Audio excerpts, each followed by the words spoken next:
Good morning, class. In the last chapter, we have studied about the asexual reproduction in plants, and today we are going to just add two more methods of asexual reproduction. What are they? First one is grafting. Grafting means when we join two plants together and grow a new plant. So that is called as grafting. For grafting, we need two plants. You can just see the plant which is attached with the roots here, and it is obliquely cut like this. That plant part of the plant is called as stalk, whereas the plant which we attach to the stalk is called as cycle. You can see here it is also cut obliquely. Now what we do? We just put these two parts of the plant together and just tie up with a string or tape or and put some mud. After some time you will see here the plant growing like this, and this plant will be a grafted one. So generally it is done in citrus. Citrus means खट्टे फल वाले, जितने खट्टे फल होते हैं, it is generally done in, the grafting is generally done in citrus fruits, that is sweet, orange, lemon, all these types. Citrus means खट्टे, जितने भी खट्टे फल के पेड़ होते हैं उनमें हम ग्राफ्टिंग करते हैं, so that we get sweet, थोड़ा सा उसमें मिठास भी आ जाए. पूरी मिठास नहीं आएगी, but it will be a mixture of both sour and sweet. Now next comes plant tissue culture. Plant tissue culture, like you see in the paddy, धान की खेत में पहले हम जो है धान की फसल हम ऐसे ही नहीं बोते हैं. धान को एक छोटी सी क्यारी में, एक फ्लावर बेड में हम जो है उसको पहले ग्रो करते हैं. जब धान के पौधे आपके हाथ के बराबर हो जाते हैं, your palm length, then you just take it out and then you transplant into a new bed.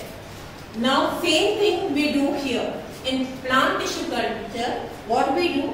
We grow the plants first into a medium of water which contains hormones necessary for growth and nutrients required for growth, so that we can grow healthy plants. For this, what we take? Sterilized medium. Sterilized means which is pure, devoid of any impurity, with nutrients. Nutrients are also a must, so that the plant grows healthy. Then hormones. Hormones help the plants to grow rapidly.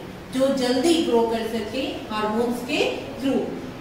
This, and we take meristematic tissues of the plants that we need to grow. और जिन plants को हमको grow करना है, उनके हम meristematic tissues लेते हैं. Why do we take meristematic tissues? As you know, the meristematic tissues, they divide rapidly. वो जल्दी grow करते हैं, and we can just, they develop into plantlets early, and we can then transform these plantlets into the flower beds. So we take sterilized medium with nutrients, hormones, and meristematic tissue of the plants that we have to grow. Then what happens? After some time you will find an undifferentiated mass called as callus. What is callus? The meristematic tissues that we had put in the sterilized medium with nutrients and hormones, there you cannot differentiate between that this is the root, this is the stem, and these are the branches. सिर्फ it's a mass, एक आपको like mucus जैसे काई होती है वैसे जम जाता है. That is undifferentiated mass, and that is called as callus. That callus is transformed into plantlets.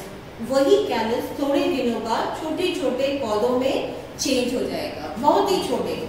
Then these plantlets, when they mature, they are transplanted into the soil. So this is called as plant tissue culture. What's the need of making plant tissue culture? Because these types of plants, they are more healthy, they grow rapidly, and within a very short period of time we can grow many of the plantlets. बहुत ही कम समय में बहुत ज्यादा plantlets मिल जाते हैं. First thing, second thing, बहुत जल्दी grow करते हैं, and third thing, they are very healthy and disease resistant. When we are just in artificially we are making the plant, so we take the best thing of each and everything.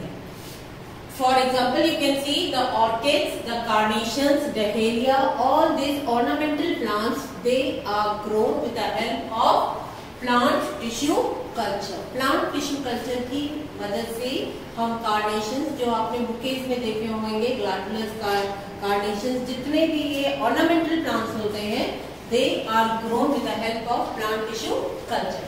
Now next comes sexual reproduction. Now what is sexual reproduction? As I have already told you, when a male sperm fuses with the female ovum, a zygote is formed. In sexual reproduction, we need two partners, one male and one female. When the male gamete, what is the male gamete? The sperm. Plus female gamete. Female gamete, what is female gamete? Egg. When the male gamete fuses with the female gamete, a zygote is formed. A zygote is formed which develops into a new young one.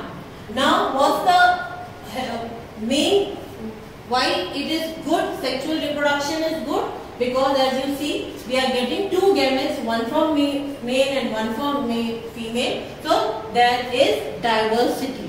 अलग हो जाते हैं. It's a combination of two things. So that means when you combine two things, it's generally a good one.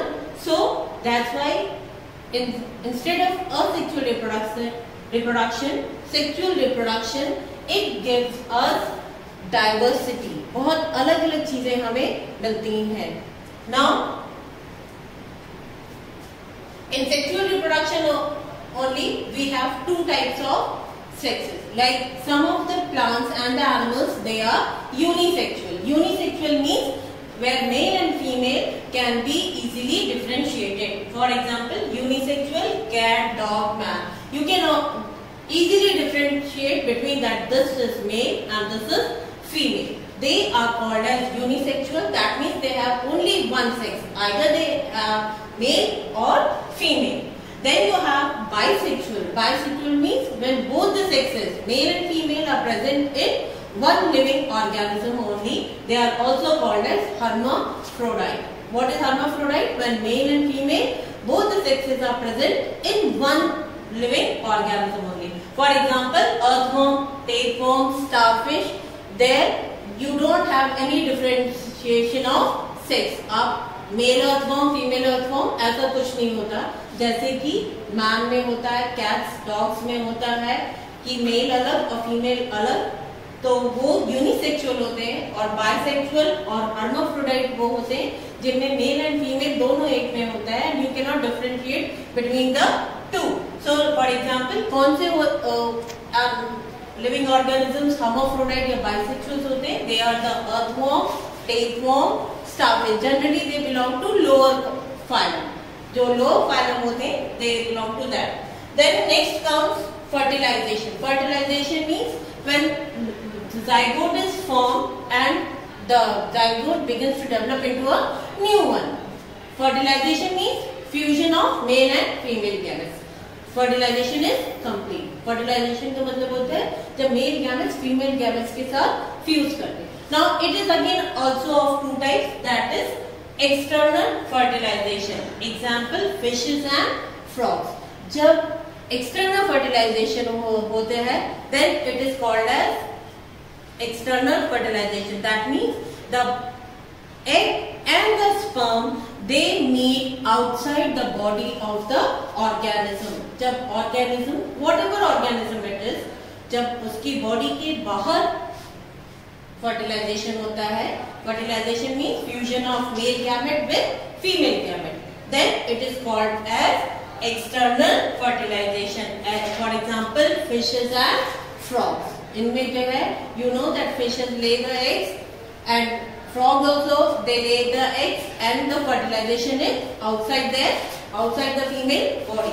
Whereas fertilization. For example, mammals are the best example of internal fertilization. When the male sperm fuses with the female ovum during copulation inside the female body. जब internal fertilization means when male sperm and the female egg they just fuse together during copulation inside the female body, it is called as internal fertilization. Now let's study about sexual reproduction in plants. We have already studied a plant has 4 basic structures, that is the calyx, corolla, androecium. It is also called as stamen, or it is the male part of the plant, and gynoecium. It is also called as carpel or pistil. This is the female part of the plant. Now calyx and corolla, they both are non-essential but they help in pollination, whereas androecium and gynoecium are the essential parts as they are the main male and female parts. Now next comes pollination. What is pollination? Transfer of pollen grains from the anthers to the stigma. It is called as pollination. Now you have already studied all about this. What is self-pollination? It is of 2 types, self-pollination and cross-pollination. What is self-pollination? When the anther of the flower falls on the stigma of the same flower or of another flower on the same plant. एक ही plant है, उसपे 2 flowers हैं. अगर एक flower का anther गिर के उसी फ्लावर के स्टिग्मा पे चला गया, या एक फ्लावर का एंथर गिर के उसी दूसरे फ्लावर के स्टिग्मा पे चला गया जो कि उसी प्लांट पे है, then it is called as self pollination. What is cross pollination? When the anther falls on the stigma of the flower but the flower is on the other plant. जब वो दूसरे प्लांट पे है but of the same species. ये बहुत जरूरी है कि it should be of the same species. Same होना चाहिए, otherwise fertilization won't take place. Now there are certain vectors which help in pollination. What are those? Like insect. Insect help in transfer of pollen grains. For this, how should be the flower? The flower should have nectar. Insects को attract करने के लिए flower को बड़ा होना पड़ेगा, showy होना पड़ेगा, with colorful petals so that it is easily visible from far away. Then it should have good smell.